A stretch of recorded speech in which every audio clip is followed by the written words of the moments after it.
Last year, I landed a caretaking gig on a massive corn farm in rural Iowa. The owners were an elderly couple, and they just needed someone to watch their equipment and the house. They gave me a small quarter house next to an old farmhouse, surrounded on all sides by endless rows of corn. It was quiet, subtle, a break from my hectic life back in Chicago, or so I thought. The first week was uneventful. I spent the days exploring the property. There was an odd beauty to it, the way the corn shifted and sighed in the wind, like the whole field was breathing. At night it got dark, really dark. No street lights, no traffic, just blackness pressing against the windows, thick and heavy. I remember thinking how easy it would be to get lost out there. The first sign that something was wrong came late one evening. I was sitting in the living room, flipping through channels, when I heard something outside. A faint crunch, crunch, crunch sound, like footsteps on dry leaves. At first, I thought it was just the wind stirring the stalks. But then it stopped, abruptly. I muted the TV and listened. Nothing. After a long minute, I convinced myself it was just an animal, maybe a deer or a coyote. I went to bed. The next morning, I found something odd. A white powder splashed outside the house. It created a trail line into the corn plantations. I called Jim, my employer. "That's weird. You are all alone out there." He responded, sounding surprised.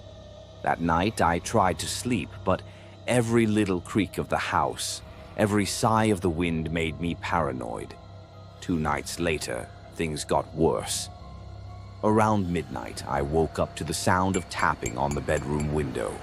Light, delicate taps, like fingernails on glass. I stayed put. After a minute, the tapping stopped. Then I saw a dark figure outside the house. A figure of a tall man. It just stood there, watching. Then it moved, slipping away into the night. For a few minutes it remained calm. Then, out of nowhere, I heard a whisper. "Come closer." I listened again.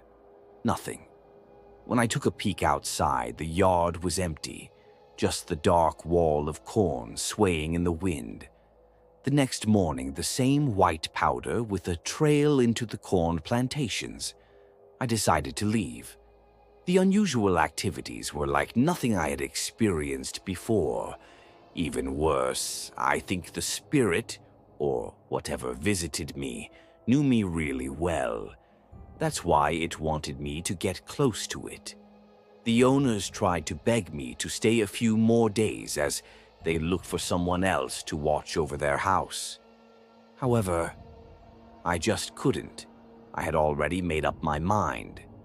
The extraordinary encounters at the corn plantation brought me face to face with my worst fears. Before I relocated to Iowa, I didn't believe in paranormal activities. Today, I can tell you for free that there are dark, supernatural spirits that humans can't just explain. If you have not come across one, maybe you will. Trust me.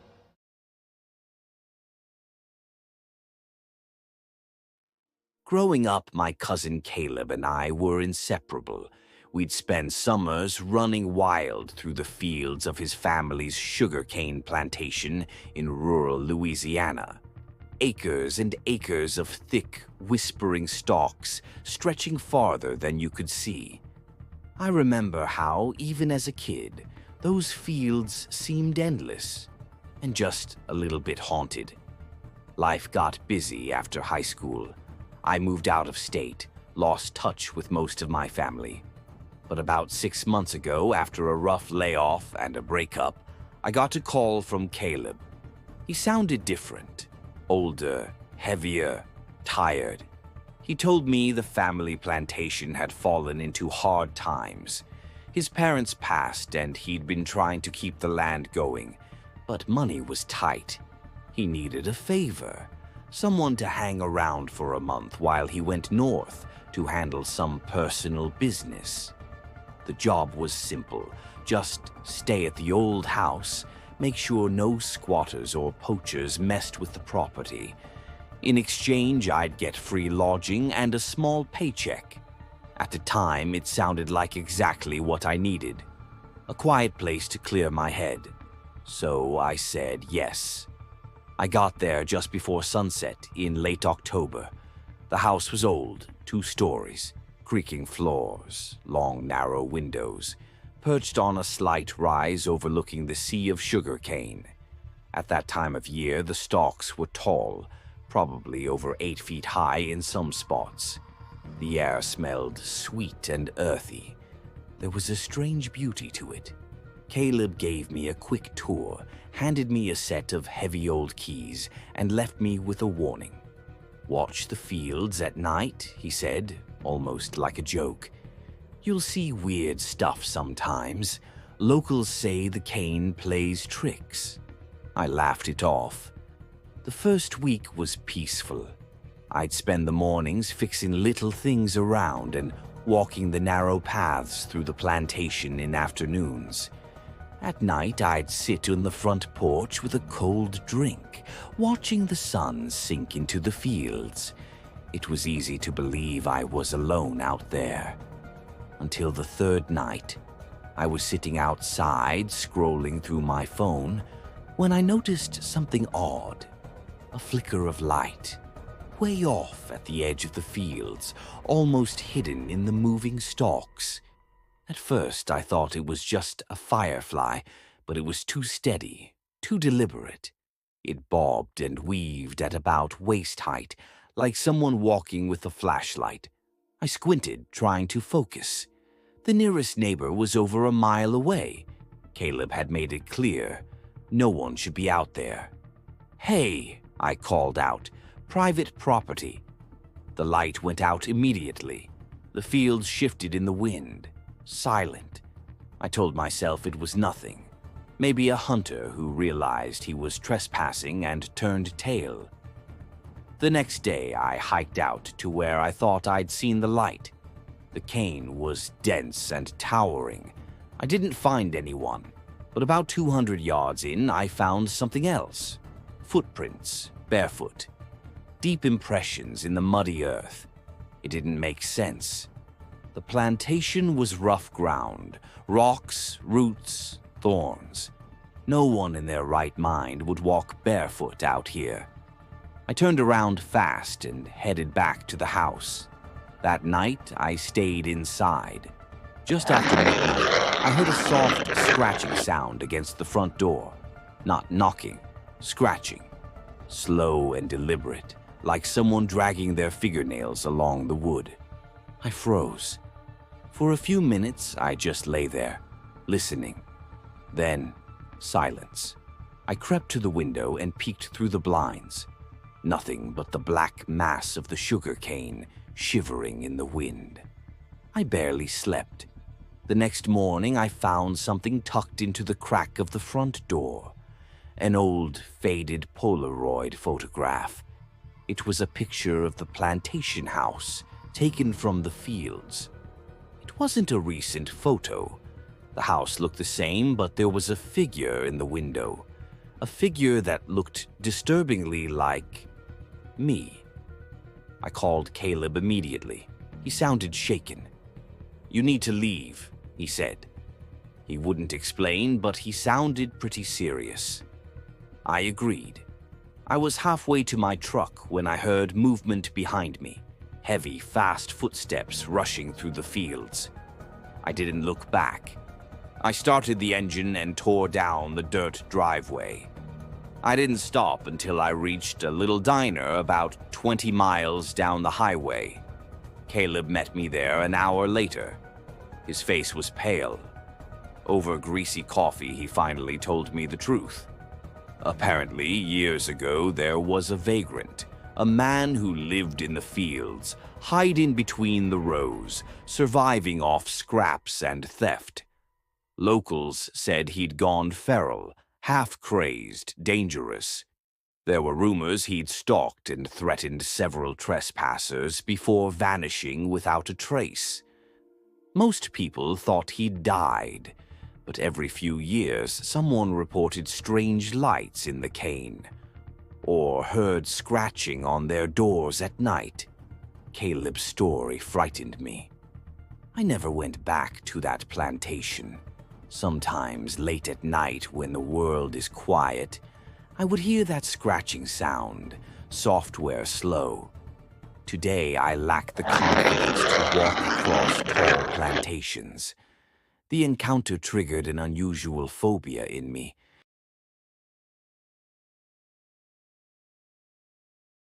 Last spring, I volunteered as a caretaker on a coffee plantation in the Big Island of Hawaii. It wasn't a tourist gig, it was real, rough work. The plantation was family-owned, tucked way up in the misty hills near Hononau, surrounded by dense jungle. It was beautiful, sure, but it was lonely. Miles from town, the kind of place where your nearest neighbor might be an hour walk away. Exactly what I needed. I'd been burned out after a few bad years in the city. Bad relationships, bad decisions. I thought maybe if I disappeared for a while, I could reset. The owners, a newlywed couple, gave me the guest house, a small cottage right on the edge of the trees. My only real job was to help maintain the rows of coffee plants, watch for trespassers, and make sure the property stayed clean and secure. Simple enough. The first few days were honestly amazing. I spent my mornings trimming plants, hauling water. Afternoons were hot and slow, the sun baking the fields until they shimmered like glass. Nights were cool and filled with the sounds of the jungle. Frogs, crickets, rustling leaves. It didn't take long to notice something strange, though. It started with the strange tracks. One morning, while checking the eastern rows, I found tracks in the dirt, wide and deep, moving in an erratic zigzag through the coffee trees. They weren't mine. And they weren't from any of the workers. The plantation was closed for the season. It was just me up there. I told myself it was nothing. Maybe a local kid messing around. But then it happened again. And again. Each morning, new tracks, a little closer to my cottage. Then came the whistling. Late at night, usually around 2 or 3 a.m., I'd wake up to this soft, tuneless whistling drifting through the open windows. It sounded distant at first, somewhere down near the lower fields. But each night it grew a little louder, a little closer. The worst part. Whenever I went outside with my flashlight, the whistling would stop, only to start again once I went back inside. One night I tried to stay awake, sitting in the dark with all the lights off. I waited, heart pounding, staring out into the moonlit fields. At about 2:30 a.m. I saw movement. A figure, thin, hunched, slipping between the coffee trees about 50 yards from my window. I couldn't see much, just the outline. But it was fast, almost too fast. I grabbed my phone to call the owners. But there was no signal, not even a single bar. The next morning, I managed to reach the owners. They sent out 2 security personnel from the main office, probably night marchers. One security guard said, even before I could finish explaining my strange night experience. I blinked at him. "Excuse me?" I proceeded, getting even more terrified. He explained that night marchers are spirits in Hawaiian legend, ghostly warriors who march across the land at night, following old paths.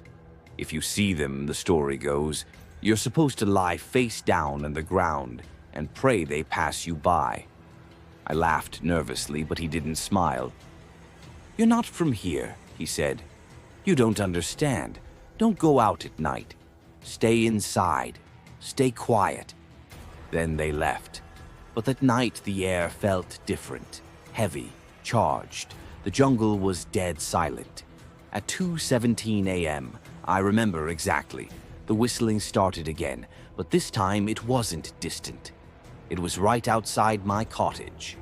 I sat still in bed, listening as footsteps crunched softly through the gravel path leading up to my door. The doorknob rattled, just once. I couldn't breathe. The whistling stopped. For a long time, there was nothing but silence. Then, from the window, I heard a low, growling voice whisper, "You cannot hide." I think I blacked out from fear. When I woke up, the sun was already high in the sky. Outside, there were no tracks, no signs anyone had been there. I decided that I couldn't take it anymore. It was too terrifying for me. I packed my things and left that same day. Sometimes now, when I'm drifting off to sleep, I would hear broken whistling form afar. Even though I'm thousands of miles away, I think it will never leave my head.